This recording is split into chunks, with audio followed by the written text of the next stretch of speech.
बाजार क्यों गिर रहा है? Why the market is falling? माल डाल गए हैं भाई, तमाम माल। वो प्लेयर्स जो हमने पिछले फिजिकल ईयर 24 में देखा, बड़ा सपोर्ट था, इस वक्त बेचने पर लगे हुए हैं। वजीर आजम साहब का दौरा पाकिस्तान स्टॉक चेंज का, और उसके बाद बड़ी मंदी देखी गई बाजार में। टॉप स्टोरीज, बाजार का डाटा और बाजार का एक दूसरा फेज जिस पर हम आज बात करेंगे, वो क्या है? डाउन साइड बाजार का रुझान अब मंदी की तरफ कन्वर्टेड है टुवर्ड करेक्शन, और उसमें क्या सपोर्ट रहेगी। जबकि आज के टॉप शेयर्स के साथ मैं एक बार फिर से आपका होस्ट मोहम्मद नईम, और आप देख रहे हैं ज़फ़र सिक्योरिटीज़ प्राइवेट लिमिटेड को। दोस्तों, जहां पर हमारी कल तवक्कुआ थी आपके साथ बाज़ार में एक उछाल की, वो हमने देखी। आज 1,17,000 पॉइंट से ज़्यादा बाज़ार ने आज एक्सीड किया। 1,17,750 पॉइंट्स का हाई बनाया, लेकिन इस हाई से आज की जो क्लोजिंग है ऑलमोस्ट 3,602 पॉइंट्स की कमी है। डे ऑन डे बेसिस पर बाजार में आज 1,904 पॉइंट्स की कमी हुई, और इस दौरान हुई जबकि बड़ा जिस पर एंटिसिपेशन थी प्राइम मिनिस्टर साहब का विज़िट, और इस विज़िट के बिल्कुल फ़ौरन बाद बाज़ार में माल को भरकर बेचा गया और बाज़ार मनफी बंद हुआ। अब ओवरऑल यहाँ पर बाज़ार पे अब हम आज डिटेल में डिस्कस करेंगे। मंदी या करेक्शन का जो व्यू है वो यहाँ पर काफ़ी बढ़ चुका है। मोमेंटम टूट रहा है बाजार का। तमाम ऑस्किलेटर्स, शॉर्ट टर्म के ऑस्किलेटर्स इस वक्त एक बेरिश और स्ट्रांग बेरिश डाइवर्जेंस में है, जो कि एक गिरावट की निशानी है। नंबर वन बात हो जाए डाउन साइड बाजार का जो रुझान है इस करेक्शन के नतीजे में, वो कहाँ पर रहेगा? 1,11,446, ये वो पहला और इब्तदाई सपोर्ट लेवल है जो कि हमें एक्सपेक्ट किया जा रहा है पहले सपोर्ट के लिए। जबकि दूसरा पॉसिबल सपोर्ट लेवल 1,05,307 पॉइंट्स की सतह पर मौजूद है। टॉप स्टोरी से पहले बाजार का डाटा आज काफ़ी बेहतरी देखी गई। 40% से ज़्यादा का इजाफा हुआ आज के वॉल्यूम्स में, और सिर्फ ये इजाफा वर्ल्ड कॉल लिमिटेड की बदौलत हुआ, जहां पर वर्ल्ड कॉल ने ऑलमोस्ट 52 करोड़ शेयर्स का अकेले ने काम किया। आधा काम उसने किया 1,30 करोड़ और 80 लाख शेयर से ज़्यादा का काम हुआ। ओवरऑल पूरे बाज़ार में मालियत के लिहाज से कमी देखी गई। कल की मालियत 46.9 अरब रुपया सिर्फ 93 करोड़ शेयर्स की, आज वो कम होकर 40.3 अरब रुपया रही। तमाम का तमाम वॉल्यूम वर्ल्ड कॉल में देखा गया, जबकि 100x की कंपोजिशन को देख लें तो वहाँ पर बड़ी कमी है वॉल्यूम्स में। 40 करोड़ शेयर्स के मुकाबले में आज वो कम होकर 25 करोड़ 42 लाख शेयर्स पर मुहित रही। With in 100x composition 77 companies के शेयर्स में कमी हुई, सिर्फ 21 की कीमतों में इजाफा हो पाया, जबकि 2 शेयर्स आज अनचेंज रहे। लिक्विडिटी के हिसाब से यहाँ पर ऑलमोस्ट फंड्स की अगर हम परफॉर्मेंस देखें तो मंडे टू ट्यूसडे, आज का डाटा अभी ड्यू नहीं है जब हम आपके साथ ये वीडियो कर रहे हैं, दोनों दिन मिला के फंड्स ने माल बेचा है और शदीद तरीके से बेचा है। $10.6 मिलियन की मालियत के शेयर्स उन्होंने लिक्विडेट कर छोड़े हैं इन 2 दिनों में, जबकि उनका भरपूर साथ दिया ब्रोकर्स ने।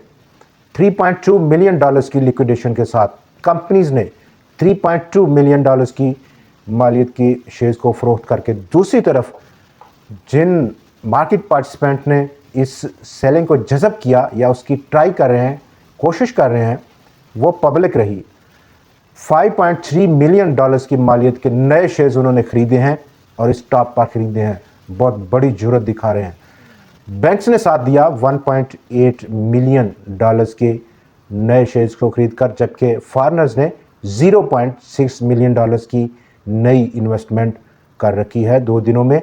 आज का डाटा जो कि बड़ा डाउन साइड मूव किया बाजार अपने इंट्राडे हाई से, 1,17,750 पॉइंट्स का हाई, और जो क्लोजिंग है 1,14,148 पॉइंट्स की, बड़ा गैप है। और ये हमें इंडिकेट कर रहा है जिस तरह का बिहेवियर बाजार का था, फंड्स की एक बड़ा नंबर आज हम देखेंगे एक बार फिर से जब national clearing company of Pakistan आज का डाटा जारी करेगी अपनी वेबसाइट पर। तो वज़ीर आज़म साहब का दौरा नाकाम क्यों देखा गया? मोस्टली जो फैक्टर्स हैं, ऑलमोस्ट मोमेंटम टूटा हुआ है, वॉल्यूम पिकअप नहीं हो रहे, और नंबर 3 जो लिक्विडिटी प्रोवाइडर्स हैं, जो पैसा लगाने वाले लोग हैं, फंड्स का पिछले साल सबसे बड़ी कंट्रीब्यूशन थी बाज़ार को इस सतह पर जहां पर आज हमने देखा उस पर पहुंचाने में। वो जब बेचेंगे तो कौन उनका माल ख़रीदेगा? यही वो बुनियादी वजह है कि लिक्विडिटी यहाँ पर ख़त्म हो रही है, कम हो रही है। पब्लिक कितना माल और लेगी और स्टॉक पर लेगी? क्या रीज़न है कि वो यहाँ पर माल लेने में और भरकर माल लेने में दिलचस्पी लगा रहे हैं? बड़े इंस्टीट्यूशंस को आगे आना होगा, वॉल्यूम को बढ़ना होगा अगर बाज़ार में तेज़ी है, लेकिन इसके चांसेस काफ़ी कम हो चुके हैं, ऑलमोस्ट 30%, जबकि 70% चांसेस बाज़ार में करेक्शन के हैं। उसकी बुनियादी वजह ये तो फैक्टर हो गए। बाज़ार का जो दूसरा फेज़ है वो हम देखेंगे अब 20 जनवरी से ऑनवर्ड 2025 में, और वो हमारा जो एक्सटर्नल फ्रंट है वहाँ पर देखने को मिलेगा। नंबर 1, इंटरनेशनल मॉनेटरी फंड का रिव्यू, पहला और इब्तदाई रिव्यू होगा। तमाम शराइत और उस पर हमने क्या उसको इम्प्लीमेंट किया, सही किया, उस रूह से किया कि नहीं किया, ये वो जांचेगा और अगला किस्त हमें देगा जो कि दूसरी किस्त होगी। इन टर्म्स ऑफ जहाँ पर एडमिनिस्ट्रेशन अब चेंज हो गई 20 के बाद, बाइडन टू ट्रंप, तो ये चूँकि हम पाकिस्तान का जो केस है इंटरनेशनल मॉनेटरी फंड का वो ट्रू मेरिट पर नहीं है तमाम चीज़ों को देखने पर, तो यहाँ पर एक बड़ा अनसर्टनिटी का एलिमेंट है जिसको बाज़ार ज़रूर अपनी निगाह में रखे हुए है और वो उस पर रिएक्ट करेगा। हमें बाज़ार का ये मैसेज, ये उसकी आवाज़, उसको सुनना है, समझना है कि वो कहाँ पर देख रहा है, और यही स्ट्रेटजी का हिस्सा है। ज़बरदस्त एनालिसिस इसी को हम कहेंगे कि बाज़ार जहाँ पर देख रहा है उसकी चाल के साथ चाल को मिलाया जाए, कदम के साथ कदम को मिलाना चाहिए। यही एक बेहतरीन स्ट्रेटजी है। दूसरे नंबर पर जो यहाँ पर हमारे पास लार्ज कैप स्टॉक्स हैं, जिसमें कि बैंक्स, ऑयल सेक्टर और कुछ दूसरे लोग, तमाम के तमाम ऑलमोस्ट 80 से 90% शेयर्स भरे हुए लेवल्स पर हैं। मोमेंटम टूटा हुआ नज़र आ रहा है, ओवरबॉट टेरिटरी है, और ये जो अनसर्टन जो दूसरा फेस है बाज़ार का, उसमें ये कितना मूव करेंगे अपसाइड, जिसके चांसेस काफ़ी कम हैं। तो एक बड़ी करेक्शन इब्तदाई तौर पर इनिशियली अगर हम एंटिसिपेट करें, इस तमाम डाटे को एनालाइज करते हुए इसको एक वज़न दें, तो ये एक सिचुएशन अब नहीं बन रही है।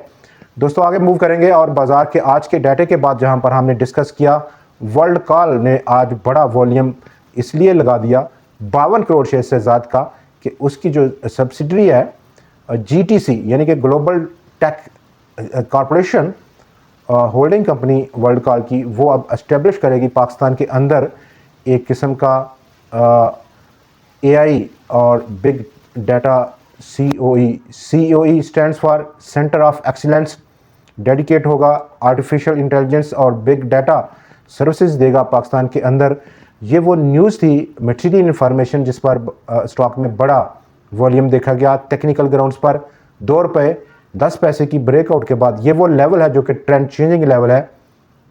फैसला करना चाहिए नई सरमायाकारी का।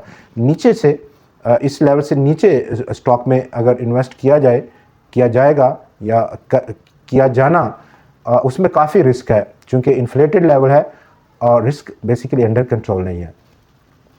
पाकिस्तान रिफाइनरी 3 अरब 15 करोड़ रुपए का लोन उसने सिक्योर कर लिया और ये लोन दिया उसको पाकिस्तान स्टेट ऑयल ने। इस लोन की नतीजे में वो एक्सपेंशन करेगा। रिफाइनरी जो एक्सपेंशन है फ्रंट एंड इंजीनियरिंग डिज़ाइन में, और इसके नतीजे में कंपनी की जो अर्निंग्स हैं, उसके जो ऑपरेशंस हैं, वो एक्सपेंड करने की तवक्कुआत हैं। जो प्लस फैक्टर है वो ये है कि ये लोन पूरे का पूरा 3 अरब 15 करोड़ रुपए का, उसमें एक ऑप्शन इंक्लूड किया पाकिस्तान रिफाइनरी ने कि वो इसको कन्वर्ट कर सकता है इस लोन को इनटू इक्विटी में। याद रहे कि पाकिस्तान रिफाइनरी एक सब्सिडी कंपनी है पाकिस्तान स्टेट ऑयल की। पाकिस्तान में जहाँ पर इस वक्त बहुत बड़ा एडवर्टाइजमेंट हो रही है towards crypto currencies, digital currencies, उसमें एक अहम पेशरफ्त आज देखने को मिली जहाँ पर सेनेट ऑफ पाकिस्तान और वहाँ पर ये बिल लॉन्च हुआ आज। और इस बिल में जो चीज़ें बयान की गई हैं वो लीगलाइज करना है क्रिप्टो करेंसीज को, और उसके साथ साथ पाकिस्तान का जो रुपया है उसको एक डिजिटल फॉर्म में लेके आना है।